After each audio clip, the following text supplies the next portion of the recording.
Hey guys, this Versus is here, and today I'm about to read a scary story. Ooh, so scary! Oh yeah. So yeah, I'm gonna tell you the last episode. Today we are going to read The Three Stooges, Dead Dunderheads. Oh my goodness, this is gonna be so spooky right now. Either way, let's start. When the original Three Stooges aired in 1930, it was obviously going to be a big hit. It aired in almost every movie theater. Three Stooges were only the movie theaters in the first few years across the country. Three Stooges has begun to air on television and had multiple spin-offs, including Three Stooges with Moe, Joe, and Larry, or The Three Stooges with Moe, Shemp, and Larry. But everyone's favorite was probably The Three Stooges with Curly Howard. The opinions began to change when almost every Three Stooges fan was exposed to one of the most shocking episodes yet. It was 1947, and the episode Halfwit's Holiday was about to come to theaters. This episode marked into the end of Moe, Larry, and Curly era, as Curly has suffered a major stroke on set. Surprisingly, the episode only aired in 2 or 3 theaters in the U.S. and only the few people has intended for the screening for it. On the 4th day of its release, the film aired at the small suburban neighborhood shopping center. The shopping center had a theater with the latest films of the generation. According to the police, only 3 or 4 individuals had arrived in the theater watching a simple screening of what they thought would be Halfwit's Holiday. It was later it was later revealed that it was much more than that. The episode starts with the normally and any regular episode. That title frame slowly faded into view, and the remainder of the screen for a good minute. This is when the things would go to begin airing. The title frame began to shake violently, then disappear altogether. The viewers were shown a white screen with good 5 minutes, and reported a quick ruckus and possibly a struggle of individual. An alternative title as the frame slowly faded into view, and it was simply labeled The Three Stooges. In the similar font, except without the faces of the main actors and the music playing in the background. The title frame faded out, and the name of the episode was widely printed across the screen. The words read, Dead Dunderheads, for a split second, then it abruptly transferred to Dead Dunderheads. It was simply just to Dead. The screen quickly transferred into the actual episode. The camera faced a room with no furniture, and with the exception of the tarp on the ground and the ladder in the background. It was apparently look as if the room was being remodeled. A man dressed up as Moe waddles onto the screen wickedly, wearing a cheap bowl-cut wig. That look of it, if it was about to fall off, and the tag is clearly seen in the back wig, whenever it's for entertainment purposes or not. The man had a worried look in his face. His eyes darted around in the room nervously. His fingers constantly fidgets. He appeared to be waiting for someone to come on the screen.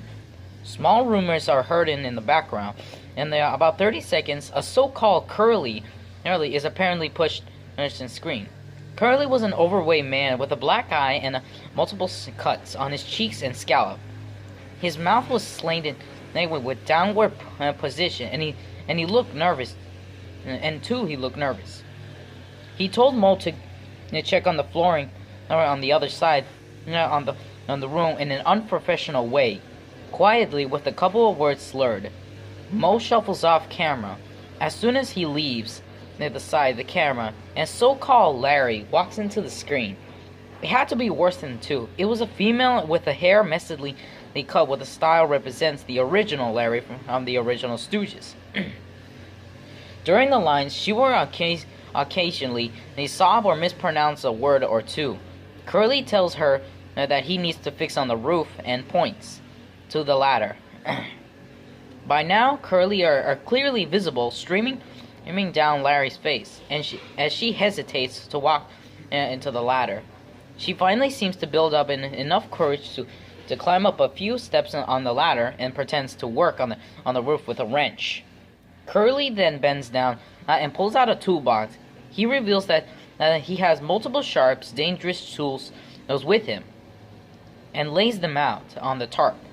For a few minutes, everything seems too normal, and around a 3-minute mark, Mo walks into the screen, stares at the ladder that Larry is working on. He heaves a sigh. He slowly walks by the ladder as the camera zooms in on his feet. One of his feet gets caught on one of the legs of the ladder, and the ladder swept from underneath Larry. Mo hits the ground hard, and the ladder comes crashing down. Now, Larry falls down onto the ground on the top of the ladder, along with a wrench, which hits Mo in the back of the head. Mo appears to be spew fruit punch on the ground. But by the next frame, the fruit punch is gone and Mo is cleaned up. A look of pain comes onto the face of female Larry. He struggles to stand up, and it appears that he landed on his wrist. He clenches his wrist tightly, and he walks over to Mo, waits for to stand up, and pokes him in the eye rather aggressively. Mo cries, "Oh!" and falls into the ground. His hands cover his eyes. He quickly works himself up, gives Larry a deep death glare, and says a chilling line. "If you want to get a war, you'll get a war." He smacks Larry upside the head, leaving Larry disordered and in pain. He pushes Curly out of the way, who has finished laying out all of his tools. Mo bends down and picks up a screwdriver. He trucks over to Larry, who is still hunched over in pain. He taps on Larry's shoulder. Larry looks up, and Mo drives into the screwdriver into Larry's eye. By now, 3 of the 4 audience members had gone up and left the theater. Children crying, women shaken with fear. The only remaining audience member was a male in his 20s. The amateur movie maker studying the art of the movies and television shorts, so that one day it could be a film, could be in the theaters. Sure, he was disgusted, but he had no idea it was real. He continued to take notes about the film's violent nature. The 3 audience members reported the staff, who assumes that the wrong movie is playing, and assumed that everyone has left the theater, so they leave the film running. Mo lets go the driver and puts his fruit punch hands over his eyes, appearing to block the violence away from his vision. The camera now focus on Larry, now crying, and fruit punch running down his face. Larry drops down into the tarp, passes out from shock. It is unknown if Larry is even alive by now, but if it matters. Mo bends down and yanks the screwdriver out of Larry's eye. The screwdriver possibly pretend the brain, leaving Larry motionless on the tarp. Mo faces the camera and mutters, "You heartless, sick bat." The film obviously edited out because of the puddle of the fruit punch had now. Former underneath Larry and Mo had multiple bruises and cuts on his face now. The man watching the film later complained about the authorities that the film being getting fuzzy and distorted, giving me a headache. A headache indeed. The film appeared to be damaged on this part on the film reel, as if the screen flashes white and black rapidly, leaving the next series of the events illegally for the next few minutes. After the flashing stopped, the audio appears to not work anymore, as if it appears that Mo is saying something to Curly. But it is impossible to hear what they're saying. Since of the beginning and the end of the white flashing, Mo appears to have a new cuts, and Curly appears to have a sliced lip. Larry is obviously dead, but the actors take notice to him. Mo appears to be sawing some wood with a rusty old saw, and Curly is hammering some nails into the wall for no apparent reason. As Curly and walks across in the room, getting some more nails off screen. He slips on one of the tools he laid down and reaches for Mo to help him. He accidentally grabs a saw, scratching his hand vertically as he hits the ground with a thud. The audio apparently begins to work right now here again, and Curly is now heard whimpering, and he crawls off screen, leaving the trails of fruit punch. "You fool! Someone could have gotten hurt!" Mo shouts. No, he scolds Curly when he walks back into the screen by giving him a sturdy punch in the stomach. A strange look comes in upon Curly's face as he bends over and vomits up a little fluid. Small chuckles and snickers are heard in the background as Curly returns to punching nails in the wall, now breathing heavier as if he was about to burst into tears. About 5 minutes pass, and Curly asks for some nails from Mo to nails for some more nails into the wall. Mo holds the nail as Curly hammers down the nail more and more into the wall. You expect Curly to hit Mo in the thumb with the hammer, but luckily it didn't happen. Instead, Mo walks back into the sawing some more wood. He asks Curly for some help. Curly holds a wooden plank for Mo, who mercilessly cuts into brilliantly, lets the saw blade graze Curly's fingers. Curly quickly draws away with a furious look in his face, picks up a hammer and swings that hammer in Mo's guildtalls. As Mo falls at the floor, fruit punch and seemingly leaked out of his pants. He gasps for air as he grabs Curly's leg and begins to bite. Curly gives another swing of a hammer to Mo's hand, leaving it disordered with the bone snapped.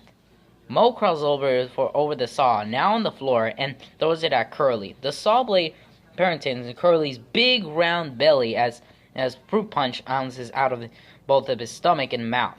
He lets go of the hammer, which falls upon his toes, making a large echoing cracking sound. Curly begins to mumble his British and slurred sentences about toys and sports, then rude remarks about his mother and guillotines, as he talks to the face of the camera. Fruit punch often managed to shot out his mouth onto the lens of the camera. During in the middle of one of the sentences, he collapsed to the ground, barely even alive, and managed to grab the hammer and still mumbling and on and about nonsense. He heaves it about his last bit of strength at Mo, who is now unconscious. The hammer slams on his back, shattering his spine. Curly managed to laugh a little bit, but then passes out from fruit punch loss. Loud laughter is now heard in the film reel decades, leaving the playing white screen. The laughter soon fades out, and one of the men in the audience is left to the alley. The police arrive after a few minutes later, who managed to seize the film and evacuate the theaters from possible threats. When the police enter the room where the film was been projected onto the screen, they found a man supposedly who's the one who originally was supposed to air Halfwit's Holiday, tied up and instantly beaten. The man remembers a little and worries about the man who tied him up might come back and kill him. If he gives the information to the police, it is obviously the wounds the man has taken off were self-inflicted. But if he's still major suspect in the case, the man who had made the film reel is said to be a sadistic filmmaker who is addicted to the Three Stooges. The police had no information on him at all, apart from the evidence from the film. Police have three things to work in the film. For a few seconds, a shadow appears of the man holding something similar to the clipboard. The shadow goes out in sight. The second piece of the evidence is a few mistakes that he had with the film, as he accidentally revealed one of his tone of his voice with a few snickers, and he had let it escape out of his mouth multiple times. His voice is deep and hollow. It seems to belongs to a white man in his 50s.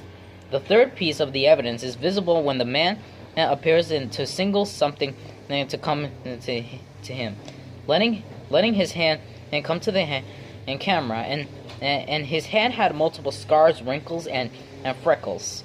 Significantly, that he has late 50s when the film was aired today. The actor of Curly was actually an octagonist, this man kidnapped by a mental hospital when he's wandering around in the front door on the down street. The actor of Mo was a businessman who was addicted to drinking alcohol and doing some drugs. He was kidnapped on his way home from work.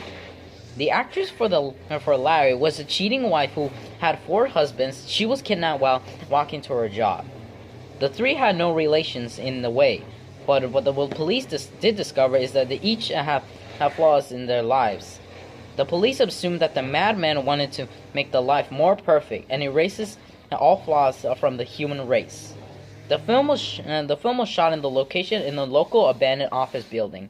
The actor of Mo was pronounced dead, and the actress of Larry was also pronounced dead, but the actor for Curly was in critical condition and was on the verge of death.